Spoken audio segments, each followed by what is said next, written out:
8 sano ayay Somaliland lahayd hal siyaasad oo fadhiida oo marfashiyada looga taliyo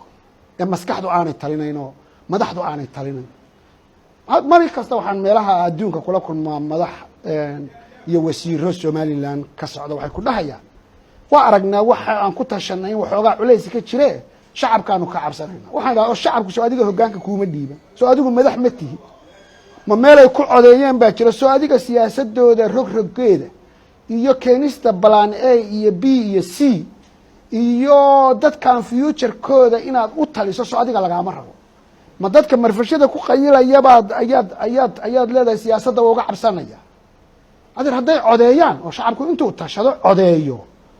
oo ku codeeyo weligaan sidaanaan ahaanaynaa ha fekerin halkaanaan ku jiraynaa cidna ha arkin cidna ha maqlin dee taas shacabku kuma dhihin baan kuwi laakiin mas-uuliyaddaada dayacaysaa shacabku dhibaato loo geystay oo aniga laftigaygu aan la qabo oo madaxweynuhu qiray ayay koseen ka qabaan laakiin ninkii rogrogi lahaa ninkii wax uga soo saari lahaa ninkii future-kooda iyo dowladnimadooda iyo noloshooda ka talin lahaa sida ay ku wanaagsan tahay waa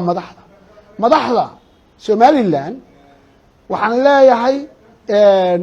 waa inay mas-uuliyaddooda qaataan oo dadka Soomaaliyeed hadda halkan imaanaya iyagoo baabaasa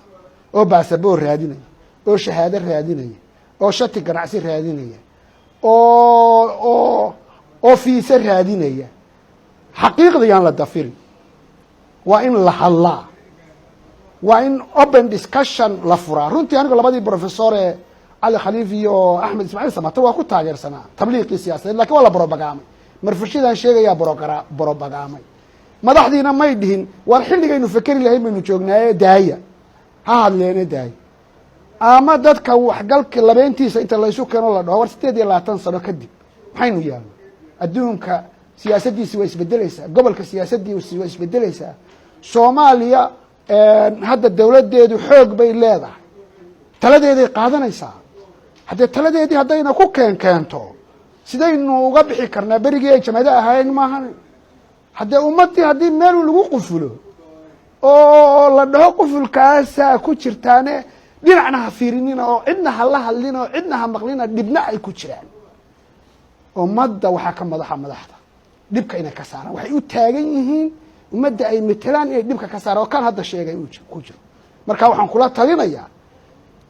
war bal fariista oo qabyaaladan iyo waxan iyo ishaysigan iyo buuqan iyo madaxiyo mijala-aantan iska daayo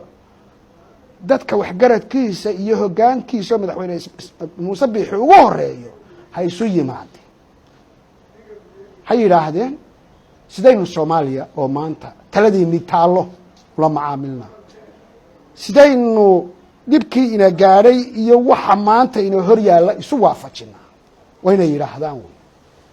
xataa anigu marmarka qaarkood inkastana madaxweynaha arkin marmar aan wasiirada meelaha ku arkay waxaan war haddayna wax kale samaynayn wasiirka Somaliland wasiirka Soomaaliya magacaaba isagu xamar ha yimaado